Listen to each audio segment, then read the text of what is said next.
Nobody had ever thought that the tunes of Mickey Mouse, sailing his ship and whistling in the air, would someday reach straight to the ears of this man. One of the largest behemoths in the media sector, a large merger and acquisition that we are seeing in the media and entertainment sector, and that is being created by two large units, two large companies, Reliance Industries and Walt Disney. Paramount's India venture with Reliance Industries just got a little bit bigger. Mukesh Ambani has disrupted the market again. Hey everyone, I am Anam, and yes, I'm talking about the recent Disney and Reliance merger. The two big entertainment players have finally joined forces in a deal which is valued at over 8.5 billion US dollars, ultimately creating one of the largest media companies in India. And this deal is all set to reshape India's entire media and entertainment sector. And why I am saying this is because the combined entity will now host over 100 plus TV channels and two of India's largest OTT platforms, that are Disney Plus, Hotstar and JioCinema. Not only this, it will also bring together the best of both worlds, as Disney Plus Hotstar offers a massive content library including blockbuster movies, iconic TV shows and live sports. On the other hand, JioCinema has exclusive streaming deals with foreign giants like HBO and Paramount. By combining these assets, the merged entity will now offer an unmatched variety of high-quality content that will reach larger audiences, drive more advertising revenue, and will create a unique strength that would have never been achieved alone. Now, this market-defining move is going to be a lot more challenging for global giants like Netflix and Prime Video, because Disney Plus Hotstar is already a giant with a whopping 333 million monthly users. JioCinema is not far behind. It has around 225 million monthly users. The user basis of Netflix has 10 million users in India, and Amazon Prime Video holds 20 million monthly users. To look at a much more clearer perspective, let's now see the market share that each major player holds in India. Disney Plus Hotstar again holds the ground with 26% of India's streaming market. Amazon Prime Video comes in second with 23%, while Netflix trail with 13%. JioCinema, which has only 7% market share, is set to grow exponentially through this merger. And here is where the situation gets critical. This merger doesn't only have impact on giant players, it also put enormous pressure on smaller platforms like ZEE5, Sony LIV and MX Player. Platforms like ZEE5 with an 11% of market share and Sony LIV at just 4% will face significant challenges in keeping up the competition. This increased market concentration will make it more difficult for smaller players to compete in such a sector which is dominated by this powerful new entity. Now, after seeing all these facts and figures, as law and business students, here are some questions that comes into our mind. Why exactly did Disney needed Reliance to secure its place in India? And how did legal and regulatory hurdles shape this final new deal? To answer these, let's get started. Before understanding the deal that happened between Disney and Reliance, first let's understand how a merger takes place with the help of an example. In India, mergers and acquisitions are primarily governed by the Companies Act 2013. This act lays out the rules for how companies can merge or acquire others. It covers everything from shareholder approvals to regulatory oversight. But that's just the beginning. Depending on the nature of the companies involved, several other laws and regulations comes into the picture. These includes the SEBI regulations, the Competition Act, FEMA, the Income Tax Act and even the Indian Stamp Act. Together, these laws create a structured framework for mergers and acquisitions in India. The entire process is not just about legal compliance, it's also about coordination. Each regulation connects with the next to ensure that no aspects of the transaction is overlooked. To understand how this works at the back end, let's look at a hypothetical merger between two fictional companies, Apple Media and Mango Media. Let's imagine these two companies coming together to form a single entity. The first step in any merger is determining the value of each company. This involves evaluating their assets, liabilities, intellectual property, brand value, and future cash flows. Let's say Apple Media has assets worth $10 million but liabilities of $2 million. That gives them a net present value of $8 million. Adding $6 million to their IP and brand value and $16 million in future cash flows, so then you get a total valuation of $30 million. On the other hand, let's say Mango Media has 6 million in assets, 1 million in liabilities, leaving a net present value of 5 million and 9 million in IP and brand value and 11 million in future cash flows.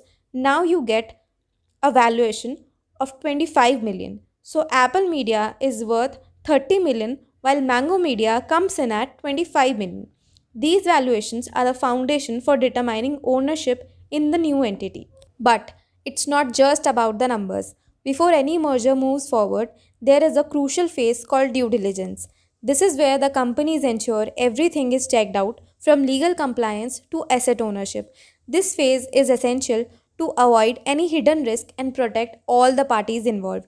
Once everything is verified, the time comes to combine the companies. In our situation, Apple Media and Mango Media have a combined valuation of 55 million. Based on their contributions, Apple Media has contributed 30 million, which owns 54.5% of the new entity. On the other hand, Mango Media, which has contributed 25 million, now owns 45.5% of the new entity. So let's name the combined entity of both of these companies as Fruit Fusion Media. Hypothetically, this merger will allow them to pool resources, expand their reach, and grow stronger as a single entity. Now, let's add an exciting twist. Let's say an investor named Tomato steps in with 10 million as a fresh capital for Fruit Fusion Media. This increases the total valuation to 65 million. And now the new ownership stakes will be adjusted as follows. Apple Media now owns 46.2%, Mango Media owns 38.5%, and Tomato, on the other hand, holds 15.4% stake in the new entity. This step shows how new investments can shift ownership dynamics by bringing in additional funds for growth perspective. Now imagine, what if Tomato already owned 30% of Mango Media before this merger? This indirect ownership adds another layer to his control. Through Mango Media, Tomato owns 11.6% of Fruit Fusion Media, adding his direct stake, which is 15.4%. Tomato now controls a total of 27% of the new entity. Now, this clever strategy will allow Tomato to increase his influence without even diluting the original company's value. I hope this example was clear. In real life scenario, there are much more procedural and regulatory intricacies. It is not as easy as it might seem through this example.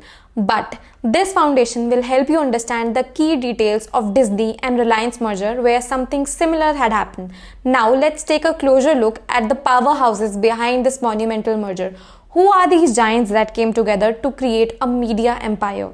First, we have Reliance Industries Limited. This is not just any company, it's an empire with its hand in nearly every sector imaginable. From exploring and refining oil to petrochemicals, organized retail, telecom, and digital services. Reliance footprint extends across industries, which makes it one of the most influential companies in India and beyond. Reliance has been steadily building its media and entertainment portfolio, and this merger is one of its examples. Next up, we have Viacom 18, which represents the Network 18 group and is Reliance's primary entertainment business. It has a legacy that dates back to 1995. Viacom 18 started as PJ Entertainment and has evolved into a major force in the Indian media. Today, it operates a massive portfolio of around 40 channels spanning across areas like general entertainment, movies, music, sports, and kids programming. And let's not forget its streaming platform, which is JioCinema. It has now become a household name in India. It is interesting to note here that Reliance Industries holds a commanding 70.49% share in Viacom 18. Now we have Digital 18 Media Limited, which was a wholly owned subsidiary of Network 18 until March 14, 2024. On that date, Network 18 transferred its holding of Digital 18 to Viacom 18, which was a subsidiary of Network 18. Digital 18 is now an indirect subsidiary of Network 18 post the merger. And finally, we have Star India Private Limited, which is Disney's crown jewel in India. Star India has been at the forefront of creating and delivering world-class content, whether it's TV broadcasting, OTT streaming, or motion picture production. In 2015, Star India launched Hotstar, which revolutionized streaming services in India. Interestingly, on 20 March 2019, Star India became a subsidiary of Disney India after the $71.3 billion deal in the acquisition of a former parent company, 21st Century Fox. Now, Disney India owns television channels of UTV Software Communications and Star India. And with this acquisition, Hotstar became Disney Plus Hotstar, bringing an unmatched library of content and live sports to millions of viewers.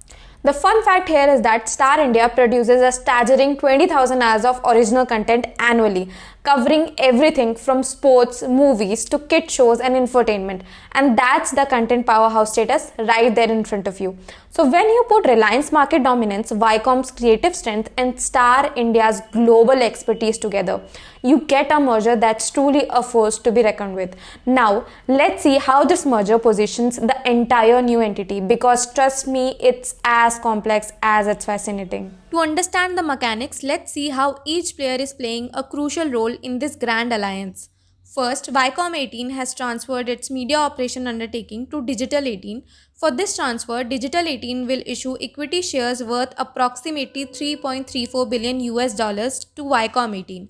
Next, Viacom 18 transferred the JioCinema undertaking to Digital 18, in exchange of which Digital 18 will issue equity shares valued at nearly 2.91 billion US dollars.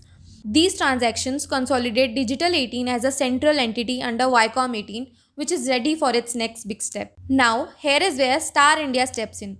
Through a process of demergers and transfers, the V18 undertaking, which is a key segment of Viacom 18's operations, is being combined with Star India. To ensure fair value, Star India will issue shares to Digital 18 shareholders, resulting in a new shareholding structure. Post-transaction, here is how the numbers stack up. Existing shareholders of Star India, including Disney, will hold 36.84%. Shareholders of Digital 18 will own the largest chunk at 46.82%, and Reliance Industries will take a solid 16.36% stake. This structure ensures each party benefits from the combined strengths of the business. Well, this was just about the deal. Now, let's turn the spotlight on, no, not on me, on Disney. Why did one of the world's biggest entertainment giants decided to merge its Indian operations? The answer lies in a mix of challenges, strategy, and survival in one of the toughest markets out there. Disney has had a long history in India. It first entered the market in 1993 as a part of a joint venture with Modi Enterprises. Over the years, Disney built its presence step by step, like by acquiring stakes in UTV Software Communications, launching its channels in multiple languages, and ultimately making its biggest move in 2019 by acquiring 21st Century Fox, through which it brought Star India and Hotstar under its umbrella. When Hotstar secured digital rights for Indian Premier League, Disney plus Hotstar quickly became a household name. But here is where things got tricky. Disney's ambitious move to make IPL cricket viewing on Hotstar as a paid service didn't deliver the expected results. And in 2023, when Disney plus Hotstar lost the IPL's digital rights to Reliance JioCinema, things took a U-turn for the worse. Reliance streamed IPL matches for free, causing a mass exodus for Disney plus Hotstar subscribers. From 57.5 million users in December 2022, the platform plummeted to 38.3 million by December 2023. That was a staggering loss and a huge hit to Disney's Indian operations. And financially, the cracks had widened. Losses for Disney plus Hotstar soared to 748.34 crore in financial year 2023, more than double the previous year. In fact, Star India recently revealed that the standalone loss of Disney-owned Star India between April 2023 and March 2024 had been around Rs 12,548 crore. This was because the ad revenue growth slowed and the platform struggled to recover from losing prime content like IPL matches and HBO shows. Although there was an increase in the subscription revenue, but not nearly enough to offset the overall decline. This deal was Disney's chance to stem the bleeding. By merging its Indian operations with Reliance, it can now leverage Reliance's unmatched reach and market strength to ensure a strong foothold in this country. But this was just one side of a coin. Now, let's look at the other way around. How does this massive deal benefit the Reliance Industries? Compared to Disney's 80 TV channels, Reliance has 40 channels through its subsidiary Viacom 18. But here is the twist. Reliance is relatively new to the digital streaming game. Despite this, their OTT platform JioCinema has been making waves, especially after securing the digital streaming rights for IPL matches. And get this right, unlike most platforms, JioCinema streams IPL matches for free. This strategy has brought an unprecedented viewership, sometimes crossing 600 millions during key matches. The revenue from ads alone during these streams is massive, cementing JioCinema's position as a rising star in the streaming world. But here is the kicker. It seems Reliance was not satisfied with being just a strong contender. After the Zee-Sony merger fell, Reliance might have seen this deal as the perfect opportunity to establish itself as a market leader. With over 60% stake in the joint venture, Reliance now has significant influence over business decisions and a substantial share of the profits. Well, that's not just strategic, it's game changing. The deal also gave Reliance exclusive distribution rights to Disney's vast content library, which has grown exponentially. This includes access to popular cricket events like the IPL and Disney's iconic TV dramas, all of which are now within Reliance reach. This move strengthens Reliance's ability to compete with giants like Netflix and other major players in the media and entertainment space. Now, here is where this deal gets even bigger. The combined reach of Star India and Viacom 18 is now over 715 million viewers in India, with Star India integrating 120 channels and 2 streaming services under its umbrella. The scale of this deal is unparalleled. For Reliance, it's not just about content, it's more about transforming into a media powerhouse that can shape what India watches, whether it's cricket, TV drama, or blockbuster films. Now, when we are talking about a deal of such a big scale, there comes monumental challenges, and here lies the web of legal and regulatory hurdles. So how did this mega deal conquer those complexities and emerged victorious? First up comes the approvals. While Viacom 18, Digital 18 and Star India are not listed on stock exchanges, Reliance Industries, on the other hand, which is a key party in this deal, is a listed entity. Under Regulation 37 of SEBI's listing obligations and disclosure requirements, any listed company which is involved in a scheme of arrangement has to obtain a no objection letter from the stock exchanges before filing the scheme with courts or tribunals. To comply with this, Reliance submitted a detailed press release to BSE and NSE which has outlined the structure of the deal, financial details and strategic rationale. The disclosures done in the press release fulfilled the transparency and governance requirements under Regulation 30 of SEBI's listing obligations and disclosure requirements, which ensured that the shareholders had all the information they needed. But that was not all. The deal also triggered antitrust scrutiny. Section 6 of the Competition Act 2002 states that any merger which exceeds specific threshold requires the approval of Competition Commission of India.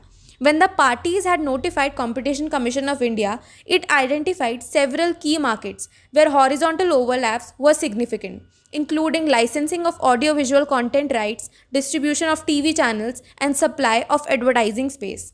In August 2024, the CCI approved the merger, but with a set of conditions to address competition concerns.